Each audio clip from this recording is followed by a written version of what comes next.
Welcome into the Inside Scoop. We are live from Nashville, Tennessee, and today is Sunday, October 5th. I am your host, Josh Newberg, and what a week 6 it was. We saw some big upsets, we saw some big flips, we saw some big visits, and there is much more recruiting fallout to talk about today. That's what we're going to break down. But before we get into it all, you guys do me a favor real quick. If you've been here for even one of our episodes and you're not subscribed, well, now is the time. Jump on board the Rivals Recruits channel. Also, join Rivals today and get 1 full year of The Athletic, plus all the On3 national and fan site content as well. I'll put a link in the description of this video. All right, guys, today it's all about Texas A&M, Alabama, and Michigan. We got some insiders on the show. We're going to go behind the scenes of these big visit weekends. Let's get to it. Let's talk a little Alabama recruiting because the commitments are rolling in for the Tide after beating Vanderbilt. Alabama's landed 2 massive commitments, maybe not done yet. We're going to break it all down with Andrew Bone of Bama Online. But before we do that, Alabama fans, it is an exciting time. We're talking Alabama all season long. Signing days right around the corner, so jump on board. Hit subscribe to the Rivals Recruits channel. All right. Let's bring in Bama Online, Andrew Bone. And like we said, Alabama landed their 4th offensive lineman of the class, Jared Dowdy. He's the first commitment I want to talk about because he's in the 2026 cycle. This was a crazy one. Jared Dowdy was committed to Georgia State, like 5-6 weeks ago? Recruitment blew up. Ohio State, Georgia, everybody in on him. How'd Bama land him? Well, they were one of the schools that offered them last month. I think the date was September 12th, but a lot of other schools had already offered them. Georgia, Auburn. We started seeing others from Missouri, Florida State, Ohio State, as you mentioned. A lot of schools just jumped on him pretty late. They loved his early season film. And this is 6'6", 290-pound offensive tackle that moves extremely well for his size. I think this is a guy that Alabama knew about, but they needed to see him play early in the season. And after evaluating his film, really liked what they saw. Made the offer, got him on campus. This was actually his first trip to Alabama this past weekend. But the one thing about Doty was he grew up an Alabama fan. He's got family from Tuscaloosa. His mom's a diehard Alabama fan, which is, I wouldn't say it significantly helped land his commitment, but it certainly didn't hurt. We've seen that the last couple of years with Justin Hill's mom, being a diehard Alabama fan, Justin Hill leaving Ohio to go to Alabama. We saw Xavier Griffin this year, his family, diehard Alabama fans. They end up committing to Alabama, and now Jared Doty, a kid that grew up loving Alabama, and even though a lot of schools were after him, made that first trip to Tuscaloosa, kind of fell in love, and obviously it was a big game at Alabama on Saturday with a top 20 game against Vanderbilt. A lot of top recruits were in Tuscaloosa, several commitments, and he had already scheduled an official visit for next month, but went ahead and decided that today was the best day to go ahead and make that decision. And it looks like he's probably going to shut things down and not take any of those other official visits, because he had set up the Florida State, Ohio State, Georgia, and Auburn official visits over the course of the next month, but it doesn't look like he's going to take those visits anymore. So a big win there for Alabama, getting their 4th offensive line commitment in this 26 class. Yeah. And, he was also at that Georgia game last week, and so we got to see Alabama back-to-back wins in back-to-back weeks, so that was pretty interesting. Is Alabama done on the offensive line? Like I said, this is the 4th offensive lineman in the 2026 class. Would they like to add another? Yeah, I think they're probably finished. This was the only offensive lineman that they extended an offer to this fall. They had 3 going in to the season with Chris Booker, 4-star out of Georgia, Bear Fretwell, another guy that they offered after summer camp that they really liked a lot, who's an offensive tackle, and then Sam Mutu out of California at Orange Lutheran. So this is a tackle that they really wanted to add. They wanted to add another tackle. That was an area that they felt like they needed another body, but they weren't just going to take anybody. I think that they were going to look, see who was available, see who was out there, see who they might could bring back on campus who may have committed elsewhere during the summer. But after evaluating Jared Doty, they really liked him. He moved significantly high on the board, and they were eager to get his commitment yesterday. So I think they're finished on the offensive line. You never know. There could be some guys that end up trickling in who decide to take a visit at the last moment, but I don't really see them making a big push for anybody else right now. I think going into the cycle, they were looking at 3, maybe 4 offensive linemen. They have 4 right now, so that's how many I expect Alabama will sign in this class. And signing day or the early signing period, whatever you want to call it these days, is coming up here in the next 2 months. So I think these guys for the most part are pretty locked in. We haven't seen any of them take visits elsewhere this fall. I think we should call it signing day and then late signing day. Like we used to call it early signing day and signing day. Now I think we should call the December one just signing day and then call the February one or whatever that is late signing day. That seems like it makes no sense to me. All right. So who else, I teased at the top, Bama landed 2 commitments. Tell the folks who else Bama landed a commit from this weekend. Yeah, I mean, it was a great week for Alabama overall just because they had the game at Georgia last weekend and then the Vanderbilt game. Well, there were 3 guys who were all in Athens last weekend who watched Alabama as guests of Georgia, and then they were all in Tuscaloosa this past or on Saturday, and we saw Jatori Williams, offensive lineman from Central High School in Phoenix City, commit on Monday in that 27 class, and then on Saturday we saw Nash Johnson, who's not ranked yet, but this is a guy that we're continuing to see a lot of schools offer. Sort of like Jared Doty this season. So we saw him pick up a lot of offers. Well, Nash Johnson's still just a junior, but not ranked. But we've seen Florida, we've seen Alabama, Georgia. A lot of schools have jumped on him over the course of the last 2 months. Alabama offered him back in the summer and really made him a top priority. And we started seeing that in August when Kane Womack, Mo Linquist, the defensive backs coach, were sending him video messages from the practice field talking about how big of a priority he is, how much they were looking forward to recruiting him and seeing him during the season. So I think that really made Nash Johnson feel like he was a major priority for the coaching staff. They've done a great job recruiting defensive backs since they arrived in Tuscaloosa last year. And this past weekend we knew, or keep saying this past weekend, but yesterday we knew going into the visit that Alabama was in a really good spot with Nash Johnson. Still a long way to go in his recruitment, and as we've talked about, there's a lot of schools that have offered him over the course of the last few weeks, the last month. So you continue to kind of watch and see how any visits that happen over the course of the next year. But big pickup there for Alabama, a guy that we think is going to really shoot up the rankings chart over the course of the next few months, and really be one of the top overall defensive backs in the country. We saw that last year with Jordan Edmonds. Jordan Edmonds wasn't very highly rated this time last year. Alabama, he was a major priority for them, now a 5-star recruit in this 26 class. And I think that I'm not going to say Nash is going to be a 5-star, but I think he's going to be one of the top overall defensive backs in the 27 class. So they're really happy to have his commitment today and or this weekend, and certainly starting off strong in this 27 class. Yeah, so let's hit on 2 more 2027 targets and then get out of here. The number 1 cornerback in America, John Meredith, he's number 4 overall. He was on campus. It seems like Tide got a foot in the door here. What do you think? Yeah, it certainly seems that way. He seemed to have a great visit. This was his second time visiting Alabama after coming into Tuscaloosa during the spring.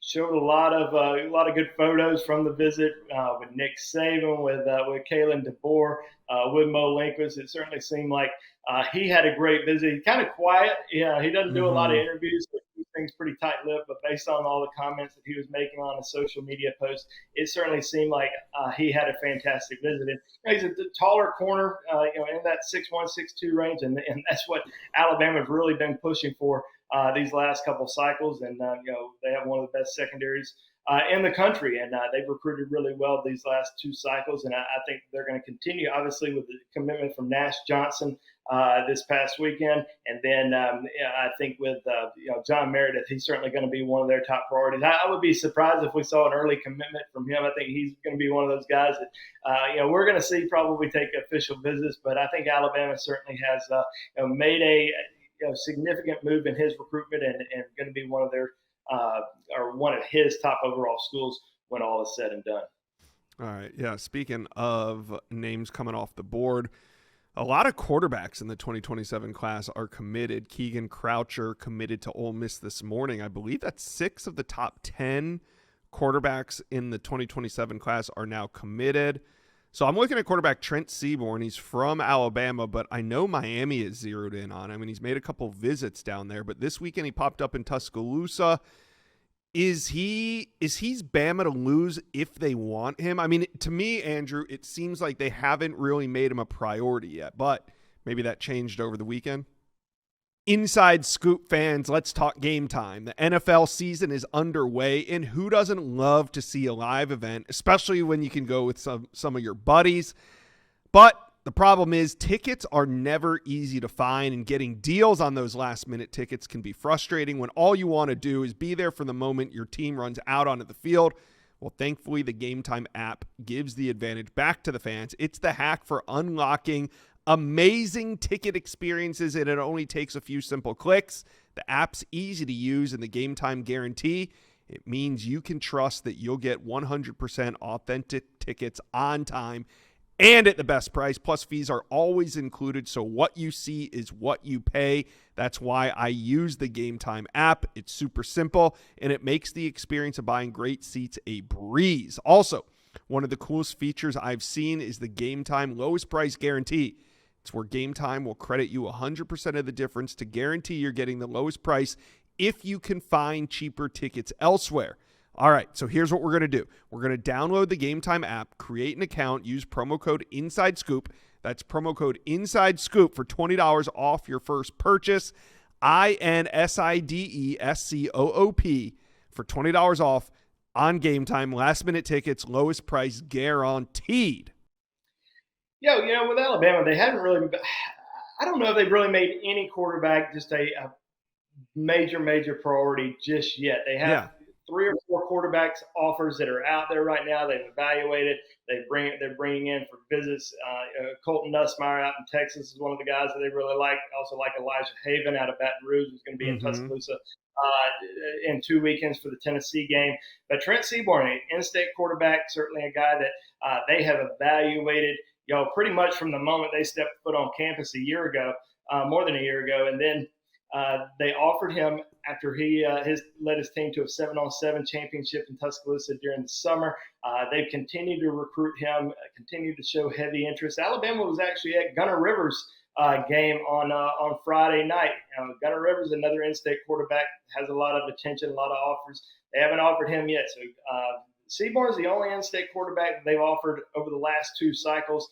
They like him a lot. I think they're going to continue to build that relationship there and kind of see where things go. But he's going to be back in Tuscaloosa for that Tennessee game as well. So we'll see kind of how things transpire with Alabama. Are they going to wait until maybe after the season to really push for anybody to jump on board, or will they do it a little bit earlier? But as we've seen the last several years, quarterbacks tend to commit early in the process, but Alabama over the last 2 cycles have been patient in their evaluations, but it also been patient in who they really pursue. And we saw that last year with Keelan Russell. They didn't really make a big effort to get somebody on board right away after Julian Sang entered the transfer portal. They didn't have any quarterbacks on its future commitment list. They waited until the spring, got Keelan Russell to flip.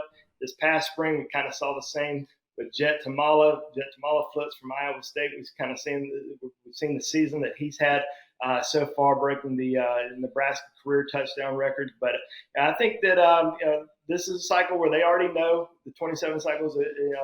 They already know who their top guys are, but who else might emerge over the course of the next few months and maybe into next year. So we'll kind of wait and see how that goes. But Trent seemed to have a great time on campus. He says that he's talking to Nick Sheridan about once a week, and continuing to build that relationship. But as you mentioned with Miami, I mean, there's a lot of schools that are certainly pressing hard for Trent Seaborn. Miami, South Carolina, Oregon, all those schools are heavily in it. And you also have to factor in that Alabama, they did sign Keelan Russell last year. They have two quarterbacks in this year's class in Tamale and Taden Kawhi. Is that going to factor in, with some of these 27 quarterbacks in their decisions here in the future?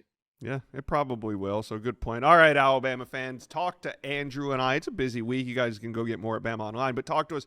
How are you feeling about Alabama coming out of this Vanderbilt game? Season has been a lot of ups and downs, more ups than downs, though. So talk to us in the comment section below. Let's talk a little Wolverine recruiting because Michigan beat Wisconsin 24-10. Really, they were in control the whole game. And Ann Arbor had some top recruits in town. We got E.J. Holland on to talk about some Wolverine recruiting. We're going to go behind the scenes of this big visit weekend. But before we do that, Michigan fans, do me a favor. We're going to be here talking Michigan recruiting all season long. We want you to be a part of it, so jump on board. Make sure you guys are subscribed. All right, let's bring in E.J. Holland, another Big Ten win at home for this Michigan coaching staff. Who were they zeroed in on this weekend? Who were some of the recruits they were really paying attention to?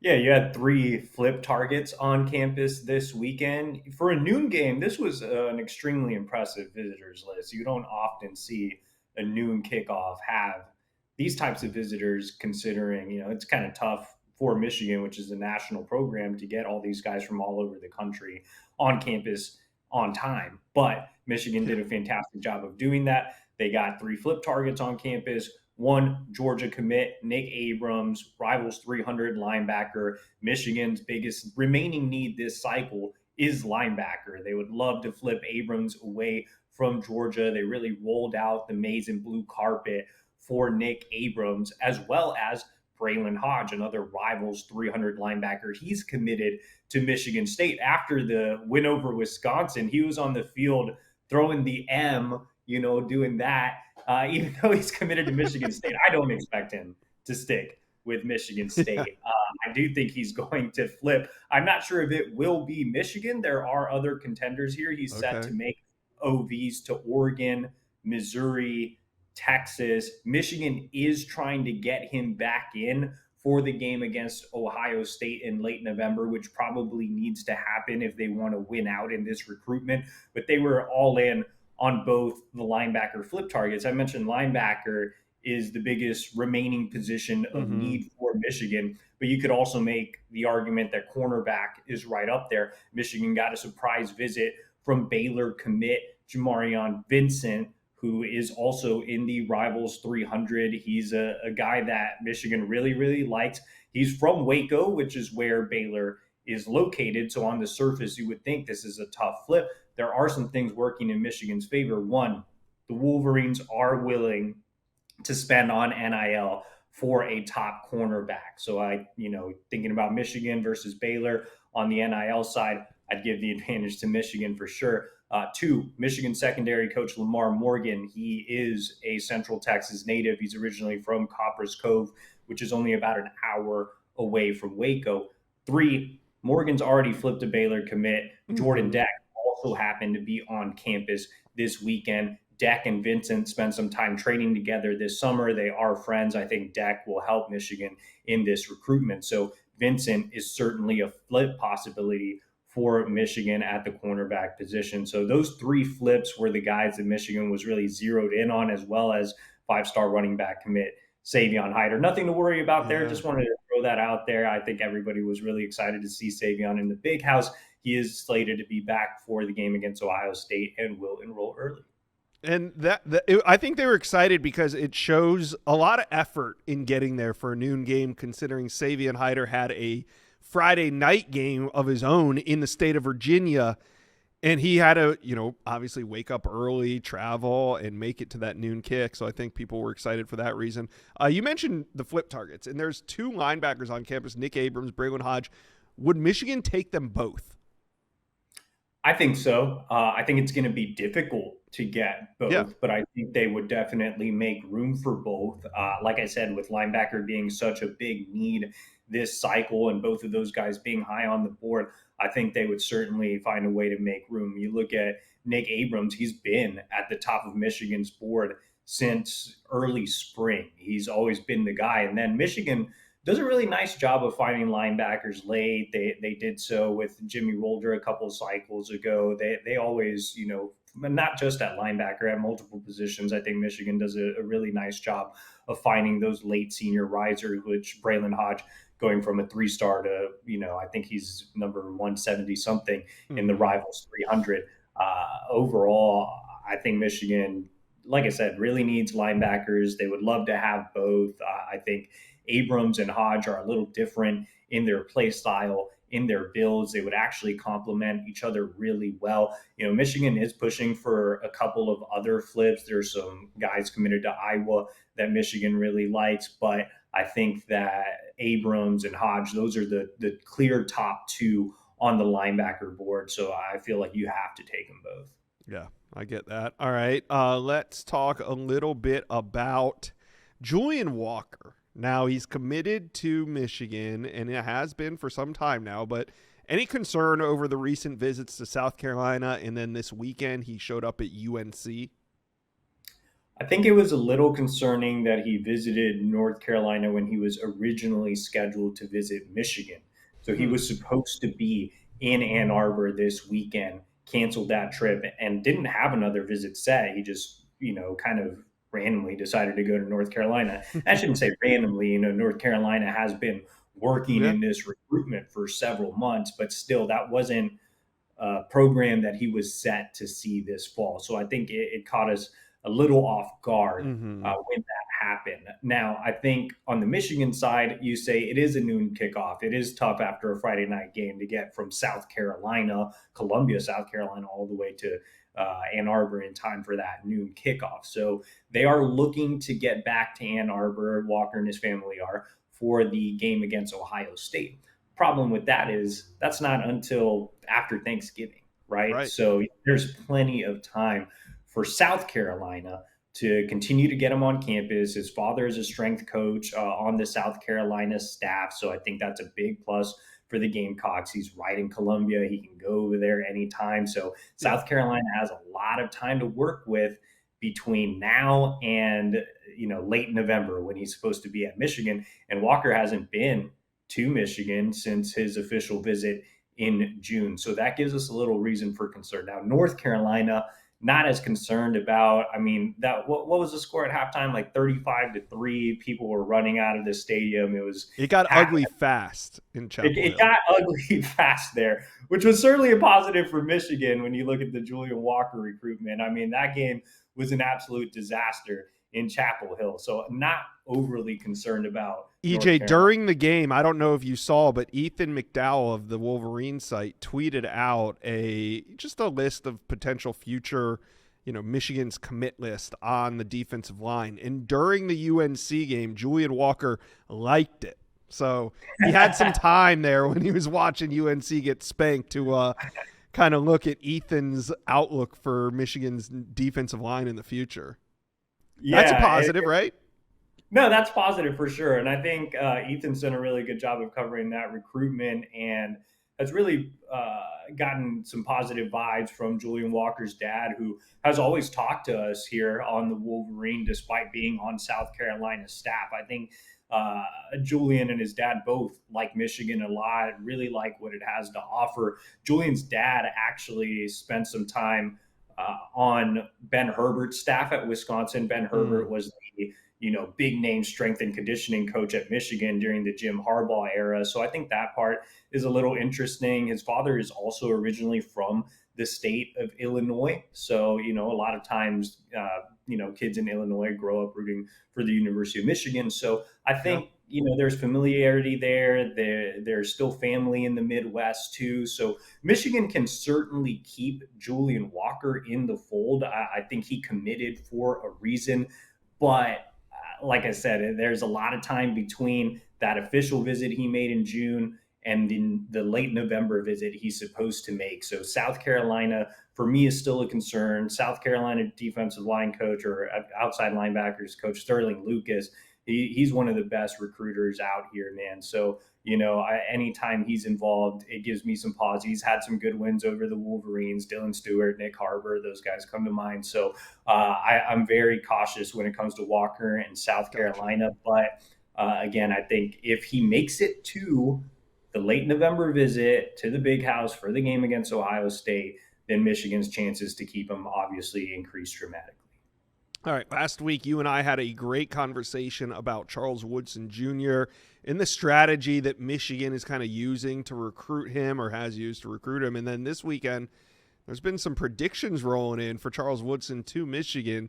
Do you see these as more of a projection for future things to come, or could something be imminent between Woodson Jr. and Wolverines? Inside Scoop fans, listen up. We got to talk Roback, and there's only one way to describe Roback. It's best fit, best feel. For those that aren't familiar with Roback, they are completely changing the game with their incredibly comfortable activewear. Now, Roback has released my favorite. It's their new licensed game day collection. Now, with novel polo designs and clean hoodie and a quarter zip design for some of your favorite schools, it is definitely worth checking out. Nobody else on the market is pairing these level of custom designs with this quality of activewear. Roback's everyday shorts or their Delta Performance pants are the perfect pairing as well. They're super comfortable. I have them. They have an elastic waistband, great fabric that is made to have the appearance of a nice looking short, but also the comfortable feel for a day on the move. Roback has also been proudly leading the NIL charge, having signed partnerships with multiple college football stars past and present, and they're becoming the go-to brand for college athletes across this country. Now, here's what we're going to do. Use the code JOSH on Roback.com for a generous 20% off for all new customers through the end of this week. Now, it's spelled RHOBACK.com. That's 20% off all performance polos, shorts, and more with promo code JOSH. With Michigan now making him a top priority and really pushing for him, and we talked about it last week, like you said, we had a great conversation about Michigan taking its time, really evaluating him, wanting to pursue him as a prospect and not just Charles Woodson's son. Mm-hmm. I think now that they are pushing, now that he's been to campus as an actual recruit, obviously he'd been to campus in the past, being Charles Woodson's son, obviously. But being there in the Big House as an actual recruit, right, to actually courted by the staff, to be there with other recruits, with Michigan commits, I think really gave him a sense of feeling at home more so than he already did by just being on campus with his dad. So yes, I do think that some of it is projection, but I also could see him jumping in the class early. I think, this is a kid that Michigan wants. The family tie is there. It's hard to see him going anywhere but Michigan. So I think Michigan's in a great spot to land Charles Woodson Jr. I think they're in a great spot to land another 2027 recruit who was on campus, Ricardo Kitchen, Rivals 300 Edge. He's an in-state prospect. Steve put in a prediction. I had put in a prediction for Kitchen last year, like last October or something. So I feel really good about that early pick for Kitchen as well. So Michigan could start loading up early with its 2027 recruiting class that already features top 100 quarterback Peter Bork. All right. So when can we expect the next big visit weekend in Ann Arbor? So the next big visit weekend should be for the game against Washington on October 18th. Okay. The game against Purdue on November 1st will also have a big visitors list. So I think, Michigan got off to a slow start with visitors just because they didn't have that marquee home non-conference game. Their one was against Oklahoma, which was away. And then you had the Sharon Moore suspension as well. So I think these next couple of games, you saw it with Wisconsin, now going to Washington, now going to Purdue. These visit lists are going to be absolutely loaded for the Wolverines as they look to close 2026 strong. And then, like I said, load up early here in 2027. That's going great. All right, Michigan fans, we want to hear from you. Who is your most important target moving forward? Let us know. Put it in the comment section below. we got to talk a little Texas A&M because the Aggies are rolling with a 5-0 start. They won last night 31-9 over Mississippi State. So we're going to go behind the scenes of this big visit weekend with Aggie Yell insider Jackson Calloway. But before we do that, A&M fans, we are in the middle of an exciting season, and we are talking Aggie recruiting all year long. So jump on board and make sure you guys are subscribed to this channel.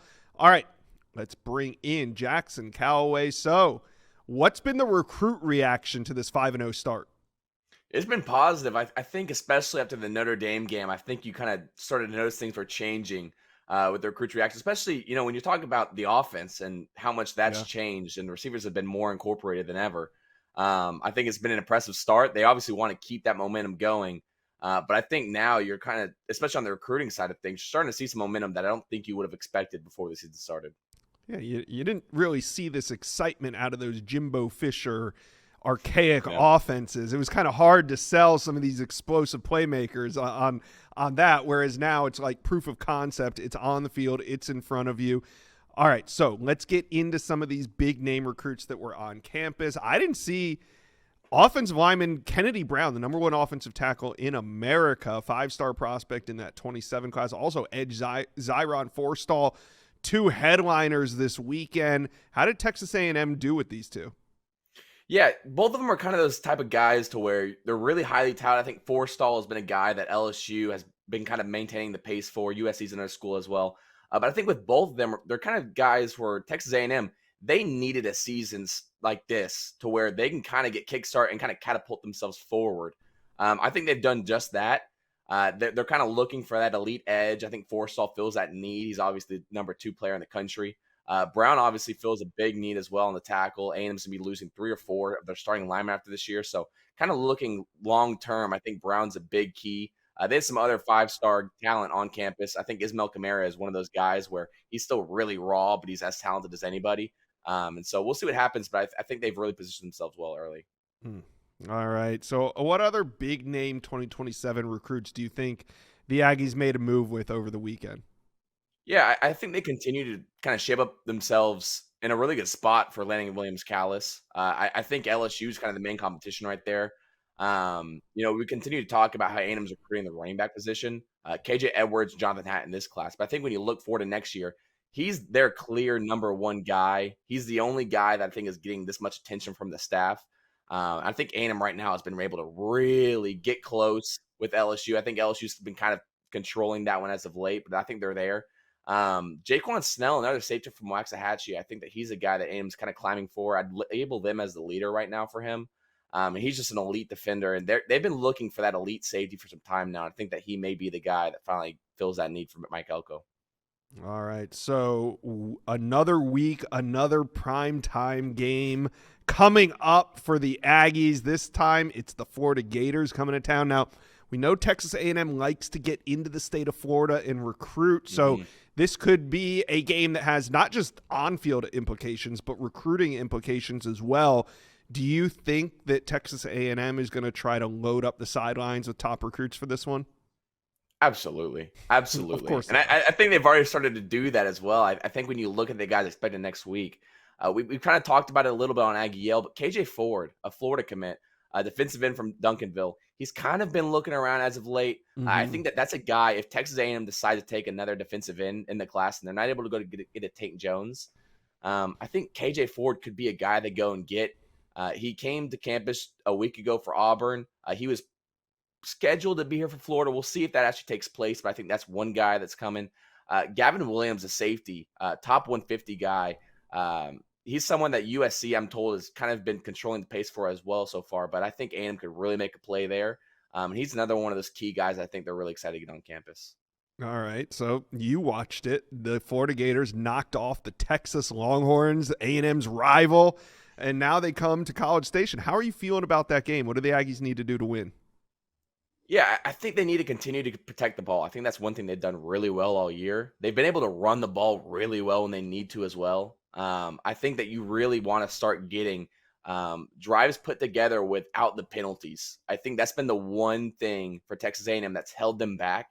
It's just the penalties. They get drives going and then they get penalized and they end up punting the ball and then puts them in a bad spot. And we're always battling this positioning on the field. A&M needs to get ahead of that and stop contributing to the Cabo Fund. Apologize. Yeah, and I think getting pressure on DJ Lagway is going to be key as well, just because he was kind of hobbled a little bit back there, and the Longhorns were unable to really move him around in the pocket really at all. So we'll see what happens, but it's going to be a thriller. There's going to be top recruits on campus. Aggie fans, talk to Jackson and I. How are you guys feeling about this undefeated start, and what do the Aggies need to do to beat the Florida Gators? Put it in the comment section below.